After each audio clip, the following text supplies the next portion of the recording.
The early inheritance. The morphine made everything soft around the edges, like looking at the world through frosted glass. Margaret Chen pressed the call button with trembling fingers, watching the red light blink in the dim hospital room. The surgery had been more complicated than expected. What should have been a routine procedure to repair her broken hip had revealed complications that would keep her here for weeks, maybe months. At 73, she'd never felt more fragile, more aware of her mortality. The fall down her front steps had been sudden, unexpected.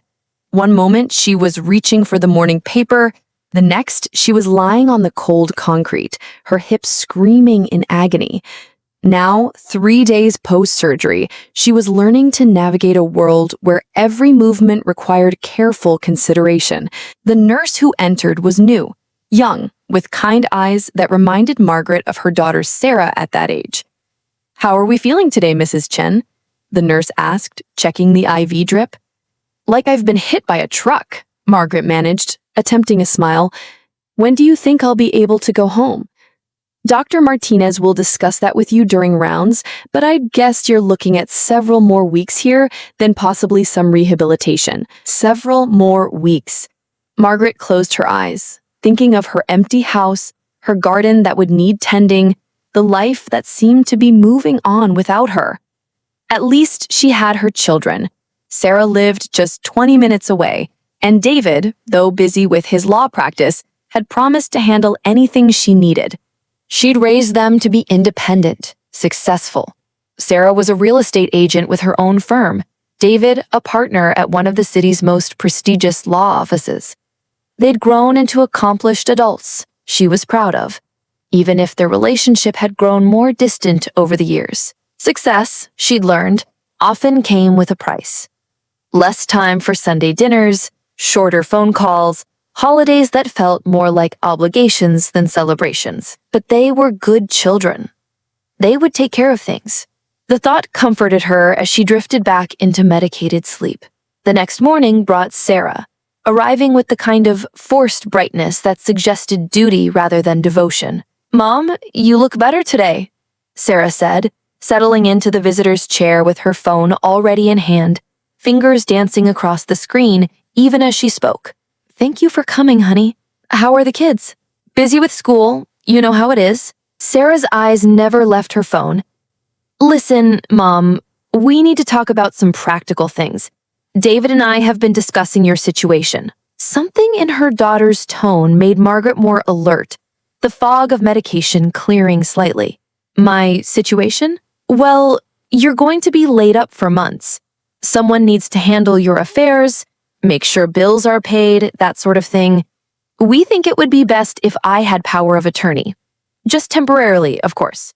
Margaret felt a flutter of unease. "I can still handle my own affairs, Sarah. I'm not mentally incapacitated."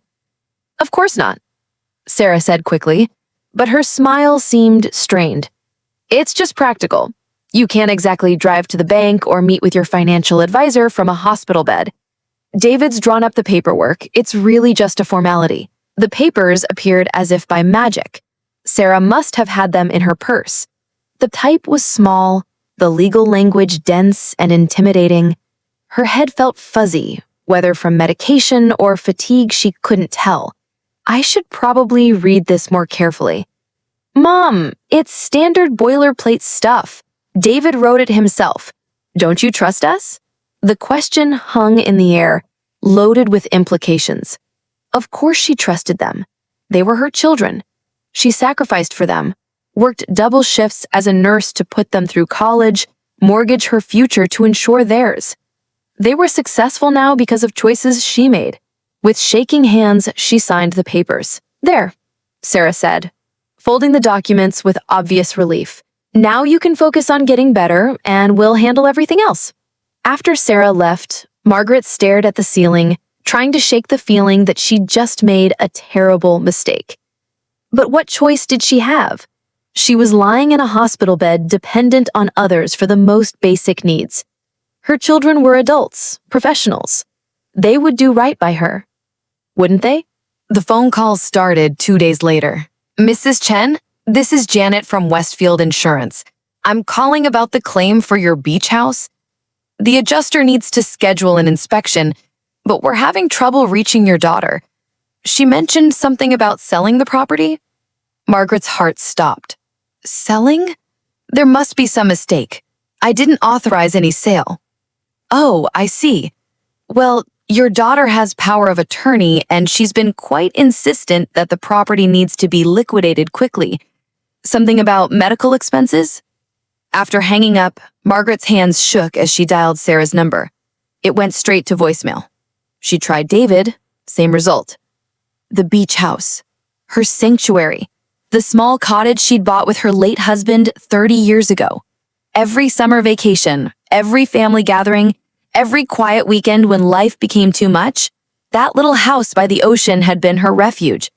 It wasn't worth much by today's standards, but it was worth everything to her. She tried calling again and again. Finally, David answered. Mom, I'm in court. Can this wait? David, someone from my insurance company called about the beach house. They said Sarah mentioned selling it? A pause. Mom, we talked about this. You're going to have significant medical expenses. The house has been sitting empty and it needs work. It makes sense to liquidate some assets. We never talked about this. I never agreed to sell the house. Mom, you're not thinking clearly. The medication, the stress. You signed the power of attorney. We're handling things now. But the house has a buyer. Sarah found someone willing to pay above asking price. The papers are already signed. The line went dead.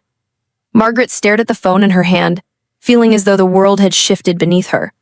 They'd sold her house, without asking, without discussing it. The house where she'd planned to recover, where she'd hoped to spend her remaining years watching the ocean, gone. Sleep became elusive. Margaret lay awake listening to the sounds of the hospital. Monitors beeping, footsteps in the hallway, the distant murmur of conversations. She tried to tell herself it was a misunderstanding, that her children had acted in her best interests at heart, but the insurance agent's words echoed in her mind. She's been quite insistent that the property needs to be liquidated quickly. Quickly, as if time were running out, as if she were dying. The next morning brought Dr. Martinez with better news than expected. Mrs. Chen, you're healing remarkably well. The infection we were concerned about has cleared completely, and your mobility is improving faster than we anticipated. I think we can start discussing discharge plans. Discharge? She felt a surge of hope. How soon? Another week? Maybe 2 at most. You'll need some home care initially and physical therapy, but there's no reason you can't continue your recovery at home. After the doctor left, Margaret felt energized for the first time since the surgery. She was getting better. She was going home. Whatever confusion there had been about the beach house, she would sort it out once she was back on her feet. She decided to call her children with the good news. Sarah's phone went to voicemail again, but this time Margaret heard something in the background before the greeting began. Laughter, music, voices. It sounded like a party. David's phone was turned off entirely. Margaret frowned. It was a Wednesday afternoon. What kind of celebration could they be having in the middle of the week? The truth came from the most unexpected source. Mrs. Patterson from next door had been Margaret's neighbor for 15 years. They weren't close friends, but they looked out for each other in the way neighbors do, collecting mail during vacations, sharing garden produce, offering help during emergencies. Mrs. Patterson appeared in the hospital room doorway looking uncomfortable, clutching a small potted plant. Margaret, dear, I hope you don't mind me coming by. I got your room number from your daughter. Of course not, Helen. How thoughtful of you to visit. Mrs. Patterson settled into the chair, then seemed to struggle with what to say next. Margaret, I have to ask, are you feeling all right, aside from the hip? I'm actually doing much better. The doctor says I can go home soon. Go home? Helen's eyebrows shot up. But Sarah said, well, she said you were in very serious condition. Terminal, actually. The word hit Margaret like a physical blow. Terminal? The cancer, Helen said gently. She said the fall revealed that you had advanced cancer and that you didn't have long left. I'm so sorry, dear. I had no idea. Margaret's mouth went dry. Helen, I don't have cancer. There's been some terrible misunderstanding. Now it was Helen's turn to look confused. But the party? What party? Helen's face went white. Oh my God. Margaret, I think I need to tell you something. What Helen told her next would replay in Margaret's mind for months afterward, each detail sharp and cutting. On Sunday, 3 days after Margaret had signed the power of attorney, Sarah and David had hosted what they called a celebration of early inheritance at Sarah's house. Helen had been working in her garden when she overheard the conversation over the fence. Sarah was on the phone with someone talking about how they'd finally be able to cash in on Mom's hoarding. She was laughing about how you'd kept that old beach house for sentimental reasons, but now they could get some real money out of it. Margaret felt nauseous. What else? David was there with some friends and they were joking about dividing up your belongings. Someone mentioned your television. Apparently it's some expensive model, is it? And David said not to worry, they'd already moved it to his house. He said, Mom won't be needing entertainment where she's going.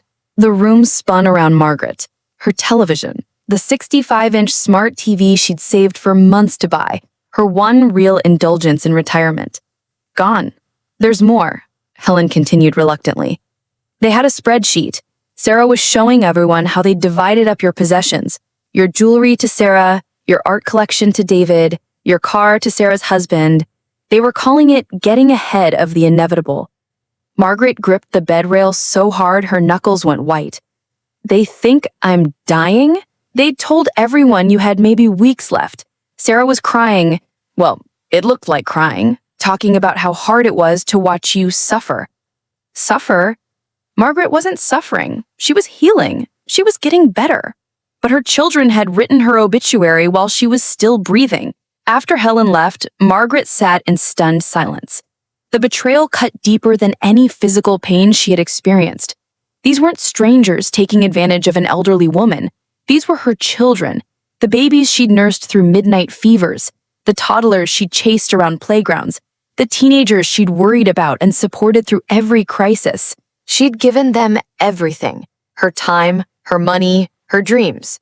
She'd worked overtime for years to pay for their education, had taken out a second mortgage to help David through law school, had given Sarah the down payment for her first house. And this was how they repaid her, not just with neglect or indifference, but with active deception and theft. They were stealing her life while she was still living it. Margaret reached for her phone with trembling hands. She needed proof. She needed to understand the full extent of what they'd done. Her first call was to her bank. Mrs. Chen, I'm so glad you called. Your daughter has been quite active with your accounts. She mentioned you were gravely ill and needed to liquidate assets for medical care. What assets? Well, she's withdrawn $40,000 from your savings, cashed in your certificates of deposit, and there's been unusual activity in your investment account. Is this authorized? Margaret's vision blurred. $40,000, her life savings, accumulated over decades of careful budgeting and sacrifice. Gone. Mrs. Chen, are you there? Yes, she whispered. Can you reverse these transactions? I'm afraid not. Your daughter has power of attorney and all the paperwork appears to be in order. However, if you believe there's been fraud or abuse, you should contact our legal department immediately. Margaret hung up and immediately called her investment advisor. The news was worse. Mrs. Chen, your daughter has been liquidating your portfolio systematically.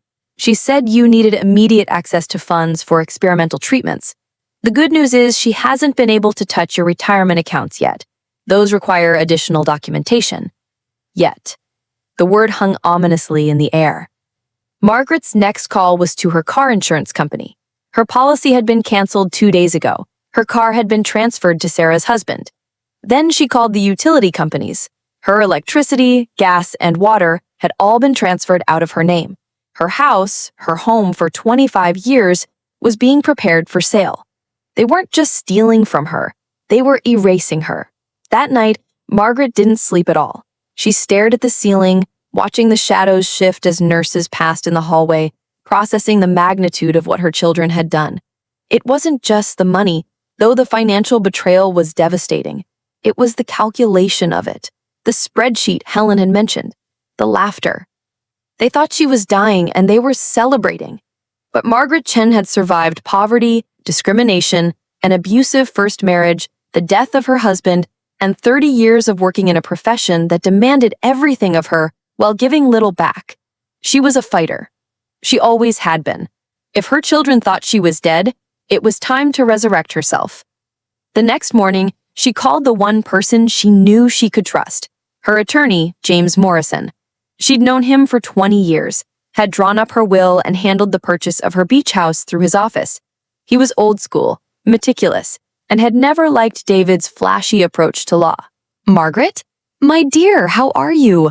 Sarah told me you were in very serious condition." "That's exactly what I'm calling about, James. I need to see you immediately, and I need you to bring someone from your office who specializes in elder abuse." There was a pause. "Elder abuse? Margaret, what's happened?" Margaret told him everything. The power of attorney signed under false pretenses, the liquidation of her assets, the lies about her condition, the premature division of her belongings. As she spoke, she could hear James taking notes, his pen scratching furiously across paper. "This is serious, Margaret. Very serious. Power of attorney doesn't give them the right to liquidate your assets unless it's genuinely in your best interest. And lying about your medical condition to justify their actions could constitute fraud. What can we do?" "First, we revoke the power of attorney immediately. Then, we file for emergency injunctions to stop any further asset transfers. After that," James paused. "After that, we consider criminal charges." "Criminal charges? Against her own children? James, I just want my life back. I want control of my own affairs." "Of course. But Margaret, they've committed crimes. Serious crimes. Elder financial abuse is a felony in this state." Margaret closed her eyes. She'd never imagined she'd be having this conversation. "There's something else," James continued. "Something they don't know yet." "What do you mean?" "The Brownfield inheritance. It's been finalized." Margaret had forgotten about her Aunt Ruth's estate. Ruth had died 6 months ago, but the will had been tied up in probate court. Ruth had been the family's black sheep. Never married, no children, had made a fortune in real estate speculation that the family had always disapproved of. How much? $2.4 million.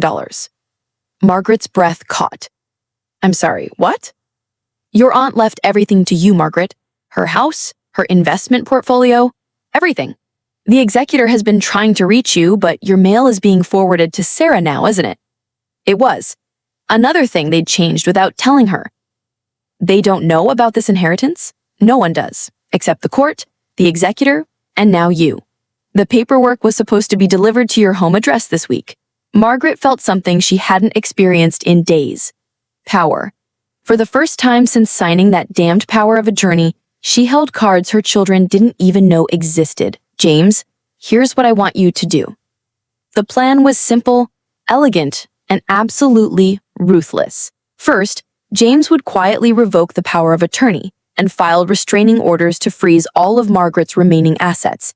This would happen without warning, stopping Sarah and David from accessing anything else. Second, he would gather evidence of what they'd already stolen: bank records, real estate transactions, the spreadsheet of divided belongings that Helen had witnessed. Third, and most importantly, Margaret would let them continue believing she was dying while she planned her resurrection. The inheritance from Aunt Ruth would be kept secret until the perfect moment. Let her children celebrate their premature windfall. Let them spend money they thought they'd already earned. Let them plan her funeral while she planned their comeuppance. Margaret felt stronger than she had in weeks. The passive victim was gone, replaced by the woman who'd built a life from nothing, who'd raised 2 children as a single mother while working full-time, who'd survived every challenge life had thrown at her. "There's one more thing, James," she said before hanging up. "I want to change my will." "Of course. What changes do you want to make?" Margaret smiled for the first time in days. It wasn't a pleasant smile. "I want to disinherit them completely. Every penny goes to charity." Over the next week, Margaret played the role of dying woman to perfection. When Sarah visited, she appeared weak and disoriented. She spoke vaguely about getting her affairs in order and making peace with the end. She even asked Sarah to bring her a small notebook so she could write down final thoughts for the grandchildren. Sarah ate it up, her performance of grief becoming more elaborate with each visit. She brought flowers, cheap grocery store bouquets that would die within days. She spoke in hushed, reverent tones about cherishing these last moments together. She even cried, though Margaret noticed the tears didn't quite reach her eyes. David's visits were more businesslike. He came armed with additional paperwork, documents to transfer the house, forms to change beneficiaries on insurance policies, legal instruments that would give him complete control over Margaret's affairs. He presented each one as a mercy, a way to spare her the burden of difficult decisions during this challenging time. Margaret signed nothing. "I need time to think," she would say weakly. "My mind isn't what it used to be." "Of course, Mom. Take all the time you need," David would reply, but she could see the frustration in his eyes. He wanted everything locked down, legally bulletproof. Meanwhile, James worked behind the scenes like an avenging angel. The power of attorney was revoked without fanfare. Asset freezes were implemented quietly. Evidence was gathered methodically. And the inheritance from Aunt Ruth was processed in complete secrecy. By the end of the week, Margaret Chen was worth nearly $3 million. Her children had no idea. The call came on Friday afternoon. "Mrs. Chen? This is Patricia Williams from First National Bank. I'm calling about the attempted withdrawal from your account this morning." "Attempted withdrawal?" "Yes. Your daughter tried to access your savings account, but the transaction was blocked. She became quite upset when we explained that the account had been frozen by court order. She demanded to speak with a manager." Margaret felt a surge of satisfaction. "What did you tell her?" "That she would need to contact the court directly for more information. She left saying she was going to call her brother immediately." Perfect. Let them panic. Let them wonder what had gone wrong with their carefully laid plans. Margaret's phone rang 20 minutes later. Sarah's number appeared on the caller ID. "Mom, there's been some kind of mistake at the bank. They're saying your accounts have been frozen." "Frozen?" Margaret injected confusion into her voice. "I don't understand. Why would my accounts be frozen?" "I don't know, Mom. David's looking into it. There might be some kind of investigation, but we can't figure out what triggered it." An investigation? If they only knew. "Sarah, honey, I'm feeling very tired. Can we talk about this later?" "Of course, Mom. Don't worry about anything. We'll sort this out." After hanging up, Margaret allowed herself a small smile. Phase 1 was complete. Her children now knew their access to her money had been cut off, but they still believed she was dying. They would be confused, frustrated, but not yet suspicious. Phase 2 would begin Monday. Margaret's miraculous recovery started over the weekend. Dr. Martinez was genuinely pleased when he made his rounds Monday morning. "Mrs. Chen, you look remarkably better today. Your color is improved, and your mobility scores have jumped significantly." "I feel much better, doctor, almost like myself again." "Excellent. I think we can definitely move forward with discharge plans. How about Wednesday?" "That would be wonderful." Of course, Margaret had been feeling better for days, but she'd hidden her improvement, playing the invalid for her children's benefit. Now that her affairs were secured, she could stop pretending to be at death's door. Sarah arrived that afternoon for her usual visit. But instead of finding a weak, confused woman, she found her mother sitting up in bed, alert and engaged. "Mom, you look..." She paused, clearly struggling to process what she was seeing. "You look much better." "I feel better, honey. The doctors say I'm healing faster than expected. I might be able to go home this week." Sarah's face went through a series of micro-expressions: surprise, confusion, and something that looked suspiciously like annoyance. That's wonderful news, Mom. Although, didn't Dr. Martinez say something about the cancer progression?" Margaret looked at her daughter with clear, steady eyes. What cancer, Sarah? The cancer they found during your surgery. The tumors. I don't have cancer, Sarah. I never had cancer. I have a broken hip that's healing nicely. Sarah's face went pale. But the doctors said, David spoke with them.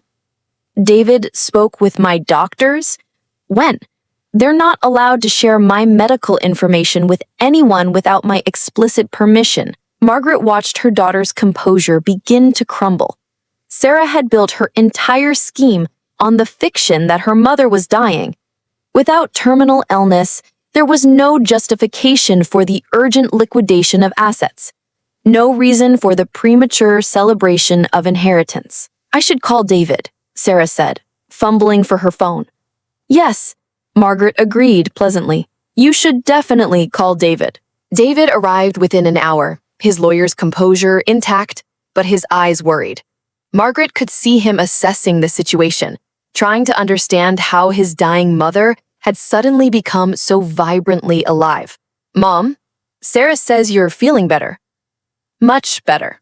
In fact, I've been doing a lot of thinking while I've been here.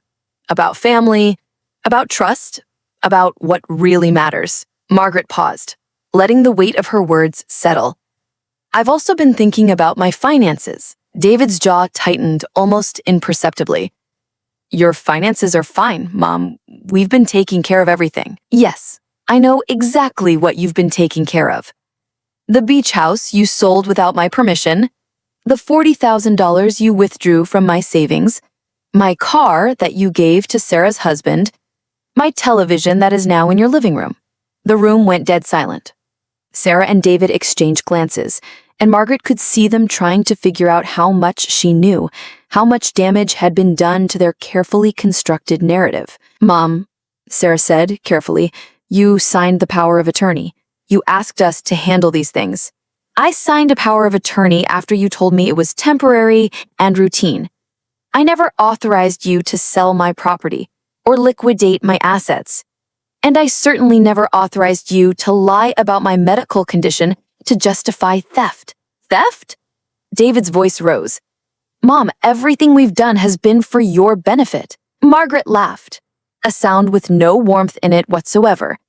For my benefit? David, you threw a party to celebrate my inheritance while I was lying in a hospital bed. You made spreadsheets dividing up my possessions. You told my neighbors I was dying of cancer. Both of her children went white. Helen Patterson visited me. She told me all about your celebration of early inheritance. She heard you laughing about cashing in on my hoarding. She watched you plan my funeral while I was still breathing. Sarah started to cry, but they were different tears now. Tears of panic rather than performance. Mom, you don't understand. I understand perfectly. You thought I was dying, so you decided to help yourselves to my life savings. You probably figured I'd never be coherent enough to notice, and even if I did, what could a dying old woman do about it? Margaret reached for the folder on her bedside table. Well, here's what this dying old woman did about it. She handed David the legal documents James had prepared. As he read them, his face went from pale to gray. You revoked the power of attorney. I did. I also filed restraining orders to prevent you from accessing any of my remaining assets. And I've documented every theft you committed while you had access to my accounts. Theft? Sarah's voice was shrill. We were handling your affairs. You stole from me. You sold my house without permission. You liquidated my savings. You transferred my property to yourselves. That's not handling affairs. That's elder abuse. David was still reading the documents, his lawyer's mind processing the legal implications. Mom, if you pursue this, you could destroy our careers. My law license, Sarah's real estate license. You should have thought about that before you decided to rob me blind. Margaret felt a strange sense of calm. For the first time in weeks, she was completely in control. There's more, she said quietly. Sarah looked up through her tears. More? Margaret smiled. This was the moment she'd been waiting for. Aunt Ruth's estate has been settled. She left me everything. The silence stretched so long, Margaret could hear the ventilation system humming. Everything? David whispered. $2.4 million. Her house, her investment portfolio, her art collection. All of it. Sarah made a sound that might have been a sob or a laugh. The irony is delicious, don't you think? While you were stealing my modest savings and selling my little beach house, I inherited more money than either of you will see in your lifetimes. Money you would have inherited eventually, if you'd simply been patient. If you'd simply been decent. Margaret let that sink in. But you weren't patient. And you certainly weren't decent. You were vultures circling what you thought was a corpse. David found his voice first. Mom, we can fix this. We can return everything. Make it right. You can't return everything, David. You can't give me back my beach house. It's already been sold to a third party.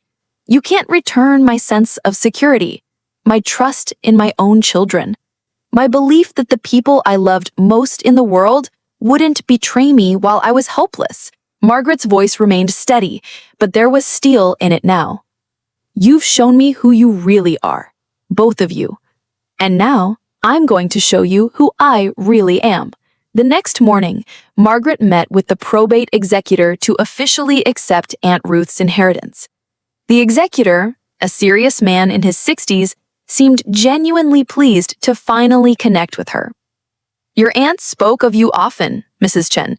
She said you were the only family member who never judged her choices, never asked her for money, never made her feel like a means to an end.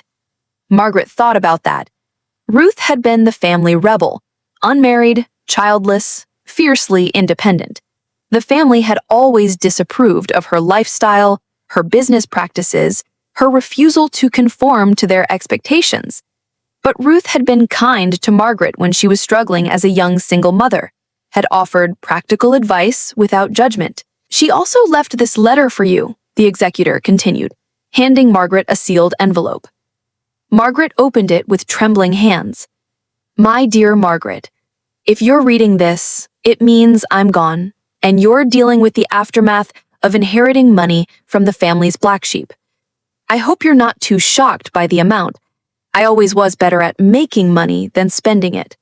I'm leaving everything to you because you're the only one who never looked at me and saw a bank account. You're also the only one strong enough to handle what comes next. Money changes people, dear. It reveals who they really are underneath all the polite pretenses. Your children are going to show you their true faces once they realize what you've inherited. They may surprise you. I hope they do. But if they don't, remember that you survived poverty, discrimination, and loss. You can survive their betrayal too. Use the money wisely. Use it to build the life you want, not the life others expect you to want. And if your family proves unworthy of your love, remember that family is more than blood. Sometimes the people who care for you most are the ones you choose, not the ones you're born to. Be strong, Margaret. Be ruthless when necessary.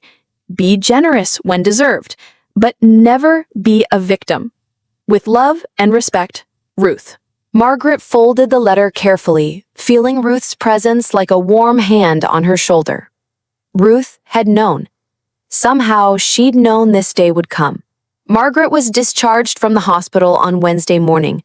James Morrison picked her up personally, driving her not to her old house, which was in the process of being sold, but to a luxury senior living community where she'd arranged a temporary apartment while she decided where to make her permanent home. How does it feel to be free? James asked as they drove. Strange, Margaret admitted. I keep expecting Sarah or David to call, but they haven't tried to contact me since Monday. They're probably conferring with lawyers, trying to figure out if there's any way to challenge what you've done. Margaret looked out the window at the passing scenery. After weeks in the hospital, the world seemed vibrant and alive. Can they challenge it? They can try, but they don't have a case. You were never mentally incompetent, you revoked the power of attorney while fully competent, and the evidence of their financial abuse is overwhelming. Any lawyer worth their retainer will tell them to cut their losses and hope you don't press criminal charges. Criminal charges. Margaret still hadn't decided about that. Her temporary apartment was beautiful, spacious, well-appointed, with a view of gardens and walking paths. It felt like a sanctuary after the sterile hospital environment. "There's one more thing," James said, as they settled in the living room. "The buyer for your beach house has agreed to sell it back to you. They're investors who were planning to flip it anyway. They'll make a small profit, but you can have your house back if you want it." Margaret felt tears prick her eyes. Her sanctuary, her refuge, she could reclaim it. "Yes," she said without hesitation. "I want it back." That evening, Margaret sat on her temporary balcony with a cup of tea, watching the sun set over the gardens. For the first time in months, she felt truly at peace. She had her independence, her financial security, and most importantly, her dignity. Her phone rang. Sarah's number appeared on the display. Margaret hesitated, then answered. "Hello, Sarah?" "Mom." Sarah's voice was thick with tears. "Please, can we talk? Can I come see you?" "I don't think that's a good idea right now. Mom, please. I know we made mistakes, but we're your children. We love you." Margaret closed her eyes. Part of her, the mother part that would always exist, wanted to forgive them, to pretend this had all been a terrible misunderstanding. But she thought about Ruth's letter, about the celebration of early inheritance, and about the spreadsheet dividing up her life. "Sarah, do you know what hurt the most? It wasn't the money. It wasn't even the lies about me being terminally ill. It was the laughter. My neighbor heard you laughing about cashing in on my hoarding, laughing about how I kept the beach house for sentimental reasons when you could get real money out of it. You were laughing about robbing your dying mother." "Mom, I gave you everything, Sarah. I worked double shifts to put you through college. I took out a second mortgage to help you start your business. I gave you the down payment on your house. I sacrificed my own dreams so you could achieve yours." Margaret's voice remained steady, but the pain was raw. "And when you thought I was dying, your first instinct wasn't to comfort me or care for me. It was to calculate how much money you could steal before I was gone. That's not... We weren't... You were. And you know what? Maybe I created this. Maybe I raised you to expect that everything I had would eventually be yours, that my only purpose was to provide for you. Maybe I never taught you that I was a person deserving of respect and dignity." Margaret paused, gathering strength. "But I'm teaching you now. I'm teaching you that actions have consequences. I'm teaching you that stealing from your elderly mother isn't a victimless crime. I'm teaching you that I am not dead yet. And while I'm alive, I decide what happens to my life and my money. Mom, please. I can, and I have. You treated me like I was already dead, so now you can live with the consequences of that choice." Margaret hung up. Her phone immediately rang again. David this time. She let it go to voicemail. Then Sarah again. Voicemail. David. Voicemail. Margaret turned off her phone and sat in the gathering darkness, feeling something she hadn't experienced in years. Complete autonomy. For the first time since becoming a mother 45 years ago, she belonged entirely to herself. The next few weeks passed in a blur of legal meetings, financial planning, and house hunting. Margaret discovered that having money, real money, opened doors she'd never even known existed. She could afford the best lawyers, the finest financial advisors, the most exclusive properties. But more than that, she could afford to be generous on her own terms. She donated $100,000 to the hospital that had cared for her, specifically funding a program to help elderly patients navigate complex medical and legal decisions. She gave $50,000 to a legal aid society that specialized in elder abuse cases. She established a scholarship fund for nursing students who came from single-parent households. Each donation felt like a victory, a reclamation of her values from the children who had tried to reduce her to nothing more than an asset to be liquidated. James handled the legal aftermath of her children's theft. The evidence was overwhelming. Bank records, real estate documents, recorded conversations with insurance agents and bank officials. David and Sarah had been sloppy in their greed, leaving a paper trail that any prosecutor would love. They've retained separate attorneys, James reported during one of their meetings. Both lawyers have reached out about potential plea agreements. What kind of plea agreements? Full restitution, community service, probation, no jail time, but they'd have to admit to elder financial abuse. David would likely lose his law license, and Sarah's real estate license would be suspended indefinitely. Margaret considered this. Prison seemed excessive, but accountability was essential. What do you recommend? I think you hold all the cards here, Margaret. They stole from you, but they're also your children. The decision about how much mercy to show is entirely yours. Mercy. The word felt foreign in this context. Where had been their mercy when they thought she was helpless and dying? The answer came from an unexpected source. Margaret was visiting her reclaimed beach house, now fully restored and more beautiful than ever, when she saw a young woman sitting on the rocks near the shore. The woman was crying, and something about her posture reminded Margaret of Sarah at age 12, heartbroken over some childhood betrayal. Margaret approached carefully. "Are you all right, dear?" The woman looked up startled. She was perhaps 30, with kind eyes reddened by tears. "I'm sorry, I didn't realize this was private property. I can leave." "Nonsense. The beach belongs to everyone. I just live in that house." Margaret settled beside her on the rocks. "I'm Margaret. Emma, and thank you for not calling the police or anything. I needed somewhere to think." "About anything you'd like to share with a stranger?" Emma managed a weak smile. "Family stuff. My mom is in assisted living, and my brother thinks we should move her to a cheaper facility so we can save money for our own families. He keeps talking about how much her care is costing, how long she might live, how we need to be practical. But she loves where she is. She has friends there, activities she enjoys. The staff knows her, cares about her. Moving her would break her heart. But my brother says I'm being sentimental." "And you feel caught between doing what's right for your mother and keeping peace with your brother?" "Exactly. He makes me feel like I'm being irresponsible with money that could go to my kids' college funds. But it's not our money, it's Mom's money for Mom's care." Margaret looked out at the ocean, thinking about the choices that had led her to this moment. "Can I tell you something, Emma? Your mother's money should be spent on your mother's happiness and comfort. That's what it's for. If your brother can't see that, if he's looking at your living mother and seeing only future inheritance, then he's lost sight of what family should mean." Emma nodded, wiping her eyes. "But how do I stand up to him? He's very persuasive, very good at making me feel guilty." "You stand up to him by remembering that your mother is a person, not a bank account. You stand up to him by choosing compassion over convenience. And if he can't accept that, then you accept that some people, even family, will disappoint you." They sat in comfortable silence for a moment, watching the waves. "You sound like you speak from experience," Emma said. Margaret smiled sadly. "I do.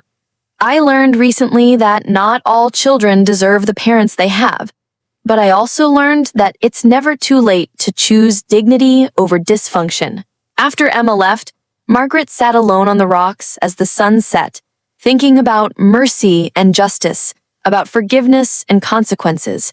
She thought about the mother she'd been and the woman she was becoming. When she returned to the house, she called James. "I've made my decision about the plea agreements." The meeting took place in James's conference room on a gray Thursday morning. Sarah and David sat on one side of the polished table with their lawyers, Margaret and James on the other. The atmosphere was funeral quiet. Margaret studied her children's faces. David looked haggard, his usual confidence replaced by the hollow-eyed desperation of a man watching his career implode. Sarah appeared fragile, diminished, her real estate queen persona stripped away to reveal the scared woman beneath. They looked like what they were, criminals caught in the act, facing the consequences of their choices. James laid out the terms Margaret had decided upon: full restitution of all stolen funds and property, public admission of guilt. David would surrender his law license voluntarily rather than face disbarment proceedings. Sarah would suspend her real estate license for 2 years and perform 500 hours of community service with elderly clients. In exchange, Margaret would not pursue criminal charges. "There's one more condition," Margaret said quietly. Both of her children looked up with desperate hope. "You will have no contact with me for 1 year. No calls, no visits, no messages through third parties. After that year, if you wish to rebuild our relationship, you may write me a letter explaining what you learned from this experience and how you plan to be different going forward." "Mom," Sarah started. "Those are the terms. Accept them or we'll see you in criminal court." David's lawyer whispered something in his ear. After a moment, David nodded grimly. "We accept." Sarah was crying again, but she nodded too. "There's something else you should know. I'm giving you both one final gift, though you don't deserve it." She slid 2 envelopes across the table. "These are checks for $25,000 each. They're not from my inheritance, they're from what's left of my original savings after you finish stealing from me.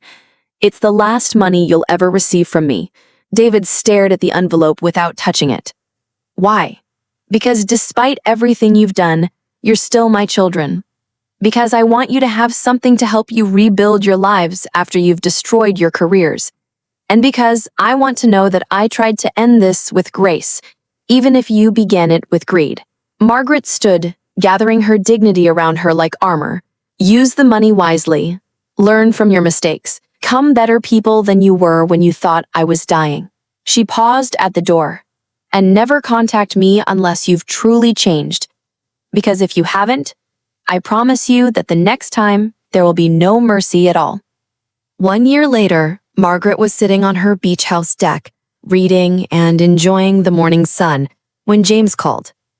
"2 letters arrived today," he said, "postmarked yesterday, both addressed to you." Margaret's heart rate quickened.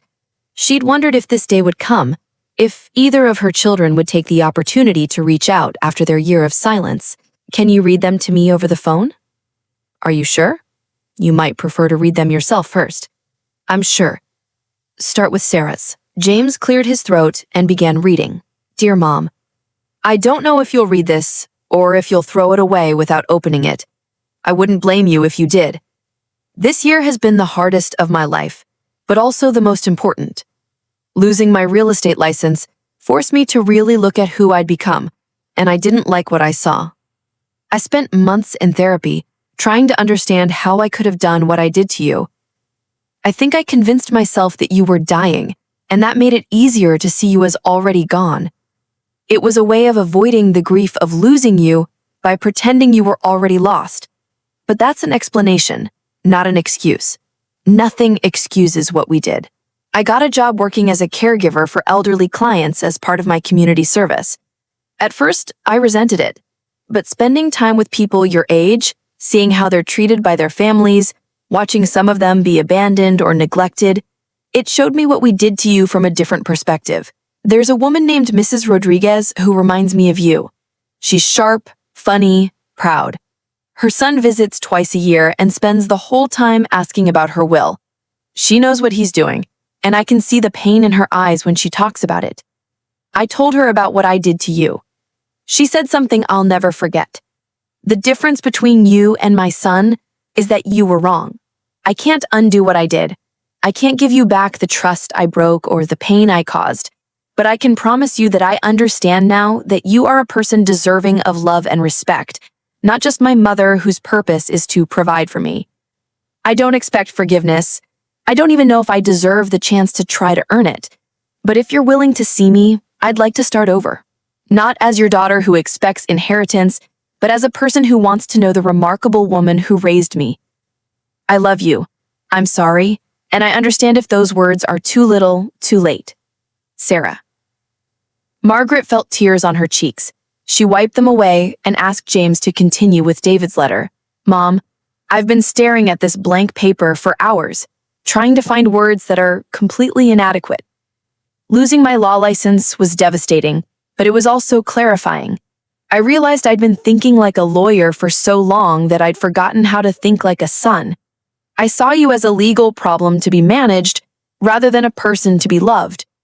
I spent this year working construction, the only job I could find with my background. It's humbling work, and humility was something I desperately needed. My foreman is a man named Miguel, who immigrated here 30 years ago and sends money to his elderly parents in Mexico every month. When I told him what I'd done, he was quiet for a long time. Then he said, "Man, in my culture, we believe your parents' blessing is the most valuable thing you can inherit. You threw that away for money?" He was right. I threw away your blessing, your trust, your love, things infinitely more valuable than any inheritance, for money I didn't even need. I can't practice law anymore, but I've discovered I'm good with my hands, good at building things. I'm starting a small handyman business, focusing on helping elderly clients with home repairs and maintenance. It feels like a small way to honor what I should have been doing for you all along. I know I don't have the right to ask for anything from you, but if you're ever willing, I'd like the chance to be the son you deserve to have. Not for your money or your will or any inheritance. I want nothing from you except the possibility of earning back some small measure of your respect. I love you, Mom. I failed you completely, but I love you. David. James finished reading and waited while Margaret processed both letters. "What do you think?" he asked gently. Margaret looked out at the ocean, considering. Both letters showed genuine remorse, real understanding of what they'd done wrong. Sarah's work with elderly clients, David's career change, these weren't just words, but actions that demonstrated growth. But trust, once broken, was not easily repaired. "I think," Margaret said slowly, "that they've taken the first step on a very long journey. Are you going to respond?" Margaret smiled, feeling something she hadn't experienced in relation to her children for over a year. Hope. "Yes, I'm going to invite them to dinner. Here, at the beach house. One at a time. Starting with Sarah, since she wrote first." "That's very generous of you, Margaret." "It's not generosity, James. It's possibility. They've shown me they're capable of growth, of genuine remorse, of becoming better people. That doesn't erase what they did, but it suggests they might be worthy of a second chance." Margaret paused, thinking of Emma, the young woman she'd met on the beach, and Mrs. Rodriguez, the woman Sarah had cared for. "Besides, I've learned something this year. Family isn't just about blood. It's about choice. Every day, we choose whether to be worthy of the love we're given. My children made terrible choices, but they're choosing differently now. And if they disappoint you again?" Margaret's voice was steady, certain. "Then I'll survive that too. But I won't live my life assuming the worst of people, even people who've hurt me. That would make me as diminished as they were when they stole from me." 2 weeks later, Sarah sat across from Margaret at the small dining table in the beach house. The conversation was awkward at first, full of careful words and loaded silences. But gradually, as the evening progressed, they began to talk. Really talk. For the first time in years. Sarah told her about her work with elderly clients, about Mrs. Rodriguez, and the other people she'd met. She spoke about her children, how she was trying to teach them about respect and empathy rather than entitlement. Margaret told her about Aunt Ruth's letter, about the choice to be generous rather than bitter, about building a life based on her own values rather than others' expectations. "I'll never forgive myself for what I did," Sarah said as the evening wound down. "Good," Margaret replied, surprising her. "Don't forgive yourself. Let that guilt guide you toward being better. But don't let it consume you either. Use it as motivation to prove you've learned from your mistakes." When Sarah left, she hugged Margaret, tentatively at first, then with genuine warmth. "Thank you for giving me another chance," Sarah whispered. "Thank you for becoming worthy of one," Margaret replied. The dinner with David the following month went similarly. He was quieter than Sarah, more reserved, but his remorse seemed equally genuine. He talked about his work, about learning to find value in building things rather than tearing them down through legal maneuvering. I keep thinking about that party, this celebration of early inheritance. I remember laughing, and I remember thinking we were so clever, so practical. I can't believe that was me. That was you, Margaret said matter-of-factly. But this is you too.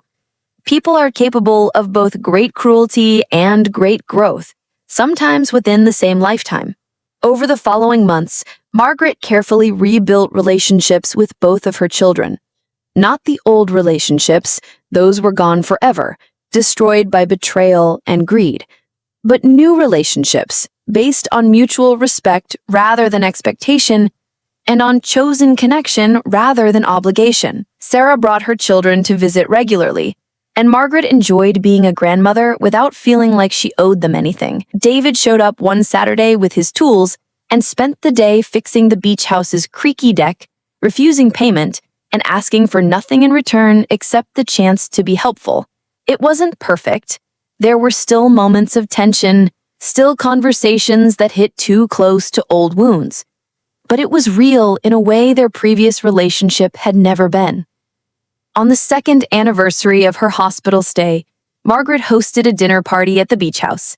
The guests included James Morrison and his wife, Emma, the young woman from the beach, who had become a dear friend, Mrs. Rodriguez from Sarah's caregiving work, and both of her children with their families. As they sat around the expanded dining table, sharing stories and laughter, Margaret reflected on the journey that had brought them all together. The betrayal that had nearly destroyed her family had, in some strange way, also saved it. It had forced them all to confront ugly truths and make difficult choices.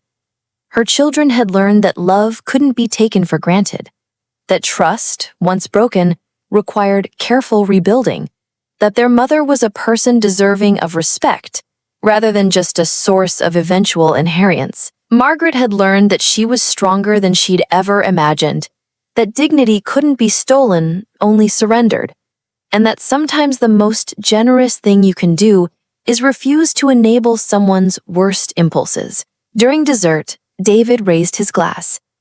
"I'd like to make a toast," he said, his voice slightly hoarse with emotion, "to Mom, who taught us that consequences and love aren't mutually exclusive, and to second chances that have to be earned." Everyone raised their glasses, and Margaret felt a warmth that had nothing to do with the wine. Later, as the guests were leaving, Emma pulled Margaret aside. "When I met you that day on the beach, I was ready to give in to my brother about moving Mom to the cheaper facility. What changed your mind?" "You did. You showed me that standing up for what's right is more important than keeping peace with people who are wrong. Mom stayed in her beautiful assisted living place. My brother eventually came around, and our family is stronger for having navigated the conflict honestly." Margaret hugged her friend, thinking about the ripple effects of courage, how choosing dignity over dysfunction could inspire others to do the same.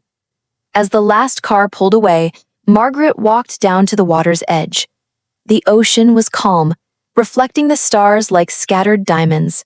This house, which had once represented loss and betrayal, had become a symbol of resurrection and hope. She thought about Aunt Ruth's letter, about the instruction to be generous when deserved and ruthless when necessary. She'd learned to be both, and the balance had saved not just her own life, but possibly her children's souls as well. Margaret Chen had survived poverty, discrimination, abandonment, and betrayal. She'd raised children who disappointed her and then chose to become better. She inherited a fortune and learned to use it wisely.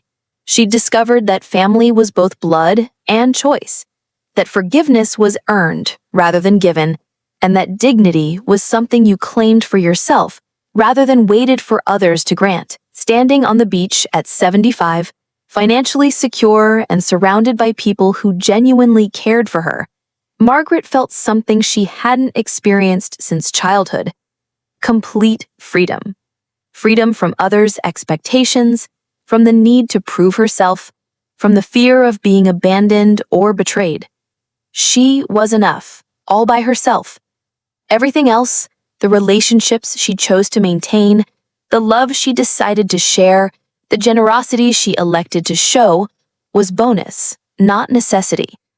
The ocean whispered its ancient song, and Margaret Chen smiled, knowing that whatever challenges tomorrow might bring, she had the strength to meet them.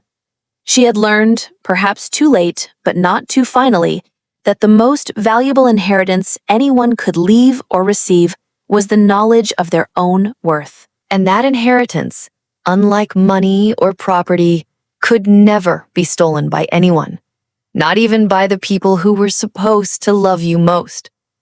In the end, she had saved herself. And in saving herself, she had shown others, her children, her friends, anyone who heard her story, that it was never too late to choose dignity, never too late to demand respect, never too late to become the person you were meant to be. The early inheritance had been claimed, but not by her children. Margaret had inherited herself, her strength, her wisdom, her unbreakable spirit. And that inheritance would last her the rest of her days.